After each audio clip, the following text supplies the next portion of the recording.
This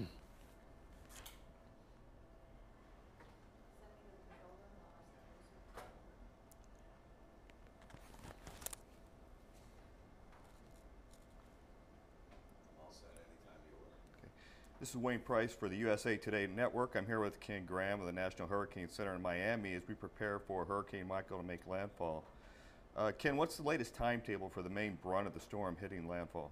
Well, with these systems, especially strong like this and very large systems, very healthy. I mean, we're looking at the center and a lot of the convection, some of the stronger storms right around the center. But here's what we got to look at. We got to look out ahead of it where some of these rain bands are. So if you think about it, the actual size of this system, the tropical storm force winds being about 185 miles away from the center, those are going to arrive well before the actual center does. So we're looking at some of the impacts with some of the early portions of the water, and also the tropical storm force winds could be again as early as tonight.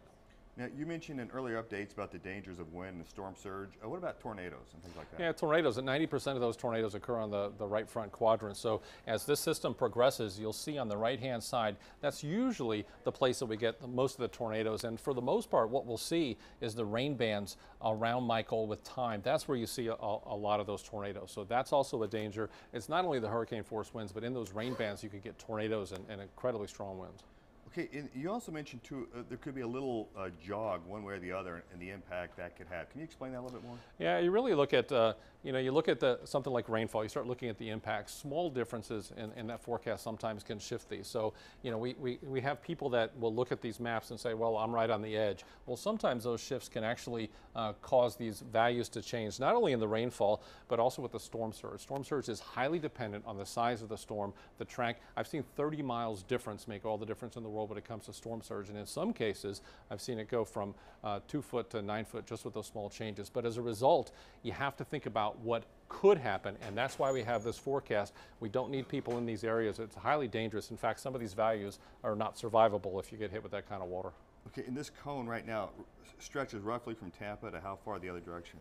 Yeah, you look at this, I mean, you look at the cone, really encompassing much of the panhandle, but here's the issue with that. The cone is really where we expect the center to be 2/3 of the time. So you look at our error over the last 5 years, and if you plot those errors, the better we do, the smaller the cone. So as a result, we really try to talk about impacts. If you look at the size of this wind field, I mean, that is well outside the cone. The rain, the winds, and the storm surge are well outside that cone of error. So as people go to bed tonight in some of those coastal areas in the Panhandle, what can they expect to hear? A lot of wind, a lot of rain? I mean, what are they in for?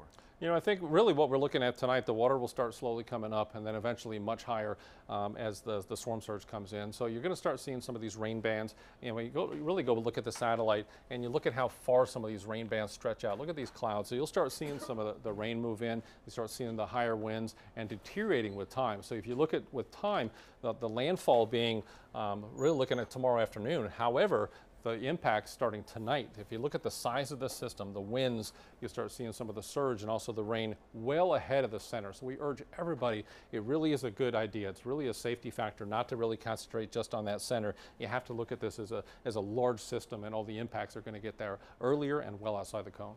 Okay, so far Hurricane Michael is acting pretty much as you guys predicted?